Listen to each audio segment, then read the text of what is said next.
of the biggest obstacles we have, or people seem to have, is content. They seem to get frozen with, I don't have enough content, or I don't have time to write content. So we're going to run through just 8 very, very quick, easy, I say quick because they told me 15 minutes, but I have 47 slides. But 8 underutilized sources for valuable content, all right? So let's begin, first of all, with value. Marketing is now like a pinball machine, and it's not mine. I stole this idea from a gentleman from Facebook named John Choi, and he talked about marketing has traditionally been like bowling alley, and everybody had their channels, and boom, you roll the ball down there, and there's your target. But now it's really like pinball. Your customers are all over the place. Somebody talked about search today. You know, Google just announced their earnings. Their search volume is up 36% last quarter. I mean, it's a big thing. Facebook continues to grow, right? There's all these places that people are going as resources. So you think of your customer as this ball, right? And he's out there or she's out there bouncing all over the place. And you need to make sure that you're delivering your message and your content consistently across all the channels that the customer might be going to. This may seem a little self-serving being in the blogging business, but I also started an email company a few years ago called ExactTarget. And this was in 2000 we started the company, and when you wanted to go and talk to somebody about their internet marketing activities, they pointed you to a corner where Bob sat, right? And Bob fixed the telephone set and also worked on the website, right? And we've gone now to this model where in 10 years, this whole industry of internet marketing has become so incredibly fragmented that you've got your social people and your PR people and your search people and your paid search people, and they don't even talk to the organic search people who don't talk to the social people who don't talk to the email people. And we really, to be consistent in content marketing, have to be able to bring that all back together. And what's interesting about blogging is every one of these content marketing areas touches on blogging. I had a slide in here with the lane in it talking about being blog-worthy. Not all content is Twitter-worthy. Not all content is Facebook-worthy. All content is blog-worthy. And if you use your blog as the hub of your social media and your content marketing strategy, you always have access to that content to deploy it and collect it. The other interesting thing about blogging, and I'll touch on this very, very quickly, most people know this by now, but 80% of all blog traffic is coming from a first-time visitor.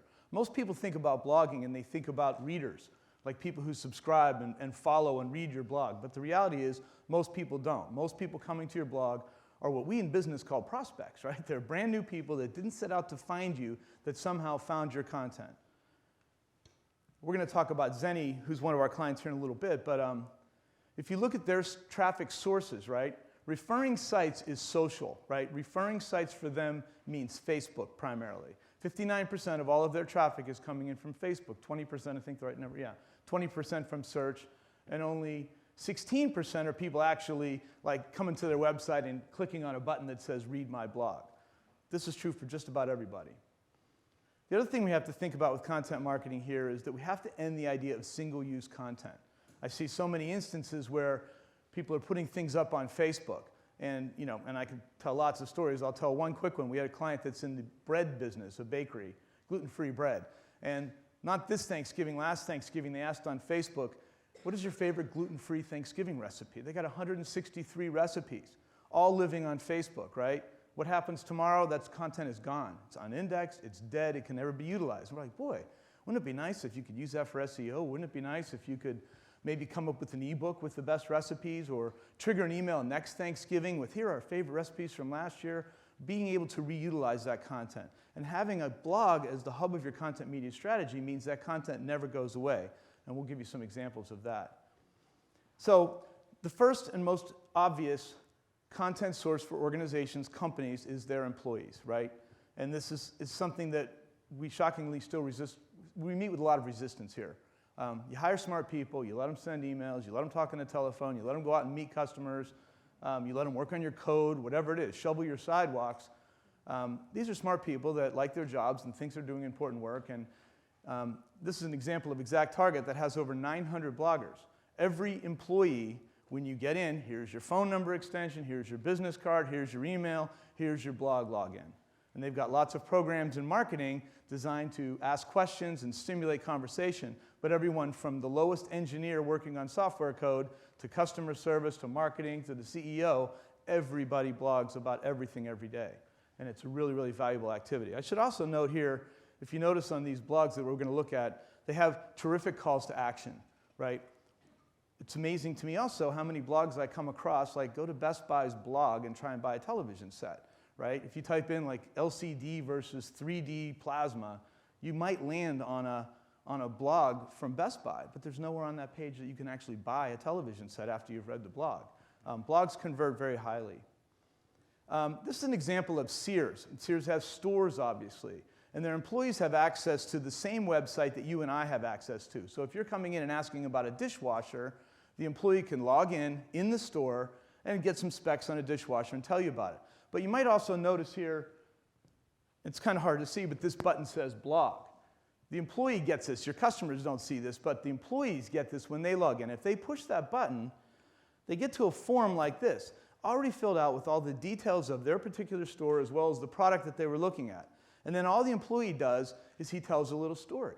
I had a woman in here today. She has 4 kids, and they were always leaving their refrigerator door open. I recommended the Kenmore self-closing refrigerator door refrigerator. You know, they instantly get these blog posts. And again, they incent their employees. They set requirements for every store, number of posts per month, but it's really kind of painless, and they get lots and lots of great content that way. So your employee should be your number 1 first choice for blogging. This is my favorite, overlooked, Outlook email. And one of our clients, Tire Rack, was the one that kind of turned me on to this when we were talking about content and they were trying to figure out how to get more. And somebody in the meeting spoke up and said, boy, you know, we get 150 inbound emails a week. People asking us questions. They're a tire company, so what's the best snow tire for a 1963 Volkswagen Bug? Somebody's going to answer that, right? And that was just throwaway content. And you think about your own instances. Why should I buy from you? What's interesting about your product? What, right? You're constantly writing blog posts probably in your Outlook emails that you're just sending off, and again, single-use content, and it's gone. If you notice this little address up here, and this is a customer of ours called Western River Expeditions, and again, they get inbound questions. If you can't read this, it's basically saying what kind of camera to bring on a rafting trip to the Grand Canyon. Somebody asked, what kind of camera should I bring to a rafting trip? So the customer service person answered it, and they have a secret email address they put in a blind copy that just feeds it right into their blog. Then it can be edited, and this is the exact same email with a line added on top saying many of our guests ask about cameras. This is a blog post, and it took all of a second because it was content that was already being created for one purpose, direct communication via email, but now it's a blog post that can be repurposed from the blog to Facebook to Twitter to everything. Your email marketing is another terrific source. Email marketing messages are not indexed. They're brand new content. So if you think about it, like if you use ExactTarget or some other of the major email vendors and you're creating an email newsletter, that's fresh content. But again, it's single use. It's going out an email. Why not put that content in your blog, right? Vice versa. You've got blog content. You can see great activity and what gets the most interest. Push the blog content to your email. Use email as an opportunity to ask for stories and content from your customers. Never pass up. This is Jim Barry. They never pass up an opportunity to ask for a story. So think about that. And legacy content. And I learned this from ExactTarget. 10 years of email newsletters in ExactTarget. In that box of old newsletters going back 10 years, there are hundreds of little newsletters about permission or how to build lists or how to get unsubscribes or how, lots of great stuff, and, over and over and over again. So we call it legacy import. You can import all your old emails directly into your blog, and it's all brand new, fresh content for your blog to be reused for lots of different ways. Print. A lot of people are skeptical about print, but the idea is that everything is blog-worthy. If you have print pieces, that should go in your blog, right? There's no such thing as print that isn't digital. This is an example of H.H. Gregg, which is in the East, and they're compete with Best Buy, washers and dryers and TVs and things like that. Every Sunday, they spend $16 million creating newspaper inserts that they send out all over the place. Every element of that newspaper insert is digitized, right? So why wouldn't I put the washing machine offer on my washing machine blog, right? And so they do. I was in a client called McGraw-Hill. We were walking to lunch down their hallway. And they had these big posters created of their employees. And I'm Bob, and I've worked here for 13 years, and I'm in data marketing, whatever. And just great, warm stories about the employees that HR put together, completely in a vacuum. And we're walking down, and the guy's like, this is content, right? This is totally blog-worthy stuff that can go into your blog. And, if you have an email newsletter, wouldn't you want to tell people you have great employees that know what they're doing? This is Facebook. So Facebook is a great place to get content and to deliver content. So think about your blog as a hub. In this case, this is H.H. Gregg asking a question with a link, and they want to get that content into their blog. Now, they also had, I don't know how many people here, 163 people that actually wrote on Facebook, which is all well and good, but it's single-use content. What they do is they manually go through and copy that stuff and repost it to their blog. What other folks do, like Jim Baree, is they put a form tab on Facebook. So when they're getting and soliciting stories, they don't really want people to post on their wall. They want to capture this content. So they have to have this form to capture the content, and then they'll push it back to their Facebook wall, but that also goes to their blog. And in this case, you can see retweeted the exact same thing. The same question they're asking on Twitter, leading to the same landing page form so they can capture these stories through all these channels, as well as push. The flash deal there is, if you click that link, goes back to their blog where they host the flash deal. And you can see it's the same offers that they had here in their Facebook. I mentioned LinkedIn, and LinkedIn works the same way, especially in the B2B world. So, think about LinkedIn and Facebook. Great content. You can ask questions, get lots and lots of engagement, link people to forums to get that content into your blog, and then you can distribute all over the place. Customer stories are my favorite by far. Simon talked about, what did he say, mega influencers? What was super fans, right. But the fact is, my mom is pretty influential to a very tight group of people. And most of us are familiar with the concepts behind the long tail, right? You think about keywords, right? Car is a fathead keyword, right? That's a super influencing keyword. And 1967 Buick LeSabre is a long tail keyword, right? But combined with those millions and millions of long tails, I can probably generate more traffic targeting those than I can targeting those supers, right? Same thing with business and social. We all have customers, and if we can get our customers to tell stories about themselves, that makes them really, really happy, and they will.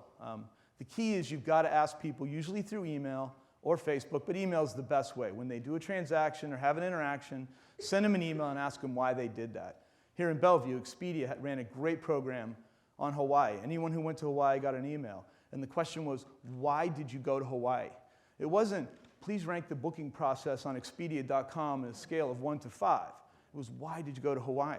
And they got hundreds and hundreds and hundreds of amazing stories. I promised my wife 20 years ago that someday we'd have a magical honeymoon and we were finally able to do it. Or my kids are playing too much Xbox and we needed to get together. Just great similar situation stories. Send a second email out saying, hey, we just posted your story on our Facebook or our blog or our website. And a big fat share button. And those people shared their stories out to their own friends and family, right? And that's how you turn Facebook into an acquisition engine. But that's the idea of long tail, right? Lots and lots of influential people like your grandma. This is an example of folks, Zenny Optical. And they do the same thing. Zenny sells glasses online. It's pretty cool. And they're really cheap, which is great. But they trigger an email to everyone saying, hey, take a picture of yourself with your glasses, and why'd you buy them from us, right? Because that's what they're trying to do. They're trying to win over the credibility of, don't I need to go to my eye doctor, and don't they have to fit them in that little mirror and sit in that chair? And they want to convince us that we don't, so they got thousands and thousands of customers that are able to tell us stories about how they did it. I love this story, and you probably can't read what's circled here, but this guy actually, someone else wrote a story. They send that second email out saying, hey, share the story we just posted on our blog, and put a share button in the email. Somebody shared it. This guy found Zenny from his friend's Facebook, right? Became a customer, and now he's sharing a story, right? So that's sort of how you play it forward. And again, you look at their traffic and their traffic sources, and they are totally looking at Facebook as an acquisition engine. We talked so much about how do I measure social, how do I measure my Facebook activity and things like that. And we like measuring it through acquisition, right? What kind of traffic is coming in from Facebook? And it's usually not your Facebook homepage. It's usually getting customers to share their own stories out to their own friends and family, right? Greatest selling tactic in history of mankind is the similar situation sale, right? Tell me a story about how you've helped someone like me, and I'll trust that you could probably solve my problem as well. And who do we trust? We trust people who share our characteristics and behaviors, our friends and family. By definition, my people on Facebook are my friends and family. They're probably a lot like me, and I may have some credibility. Whether I have 100 friends or 1,000 friends, everyone's important and influential. So I'm going to finish up with a story about, because I think there are a few travel folks here. This is Western River Expeditions, and this is just one quick case using all of these tactics.